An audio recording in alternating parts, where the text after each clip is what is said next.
What happens when we take one of the most fundamental aspects of human life, reproduction, and place it in the most extreme environment known to man? If you get pregnant in space?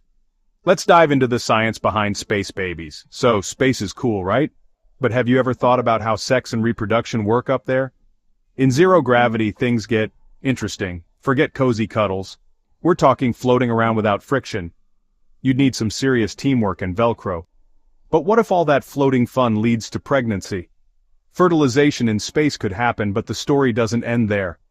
Hormones go wild and prenatal care, a whole new ballgame.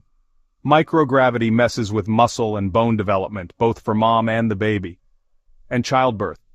Imagine giving birth while floating, complications galore. Plus, we have no clue how microgravity affects a newborn's growth. Will the baby grow up with super strength? Or need extra help to walk? Then there's the million-dollar question, what nationality is a space baby? Earth laws don't cover that yet.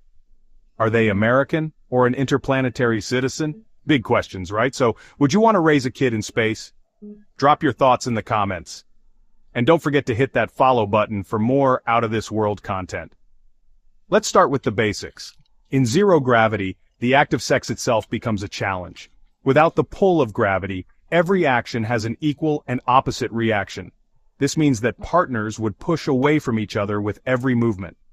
To counteract this, astronauts would need to anchor themselves using straps or Velcro. Imagine trying to maintain intimacy while floating around like a balloon. It's not exactly the romantic setting most people envision. But let's say you manage to overcome these challenges and conception occurs. What then? Fertilization in space is theoretically possible, but the journey from conception to birth is fraught with uncertainties. The first major hurdle is the effect of microgravity on the developing embryo. On Earth, gravity plays a crucial role in cellular development and differentiation. In space, the lack of gravity could lead to abnormal growth patterns and developmental issues. Hormones, which are already unpredictable during pregnancy, could become even more erratic in space. This could complicate everything from morning sickness to labor. Prenatal care in space would be a whole new ballgame. Microgravity affects muscle and bone density, which are critical for both the mother and the developing fetus. Astronauts already have to exercise rigorously to maintain their muscle and bone mass. A pregnant astronaut would need to follow an even more stringent regimen to ensure both her health and the baby's. Imagine trying to do prenatal yoga while floating, and then there's childbirth. Giving birth in zero gravity would be a logistical nightmare.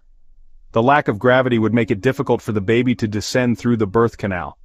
Medical teams would need to develop entirely new procedures to handle delivery in space. And once the baby is born, we have no idea how microgravity would affect their growth and development. Would they develop super strength due to the lack of gravity? Or would they struggle with basic motor skills like walking? And here's another critical question. Would a baby born in space be able to breathe on Earth as easily as in space? The differences in atmospheric pressure and oxygen levels could pose significant challenges for a space-born baby adapting to Earth's environment. The questions don't stop there. What about the baby's nationality? Earth laws are not designed to handle births in space. Would a baby born on the International Space Station be considered a citizen of the country that owns the station? Or would they be an interplanetary citizen with no national affiliation? According to current international space law, a baby born in space would likely be considered a citizen of the country that owns the spacecraft or space station where the birth took place. So, if the birth happens on an American spacecraft, the baby would be American. But this is still a gray area that needs more legal clarity. Raising a child in space would come with its own set of challenges. The lack of gravity would affect their physical development, and they would need specialized equipment to help them learn basic skills like walking. Socialization would also be a concern. How would a child develop social skills in the isolated environment of a spacecraft? Would they have playmates? Or would they grow up interacting primarily with adults and technology? And let's not forget the psychological impact. Living in space can be mentally taxing for adults, let alone children. The isolation, confinement, and lack of natural stimuli could affect a child's mental health and emotional development.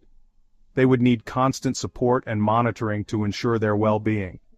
As we venture further into space, these are the kinds of questions we need to consider. The idea of raising a child in space is fascinating, but it comes with a host of challenges that we are only beginning to understand. So, would you want to raise a kid in space? Drop your thoughts in the comments. And don't forget to hit that follow button for more out-of-this-world content.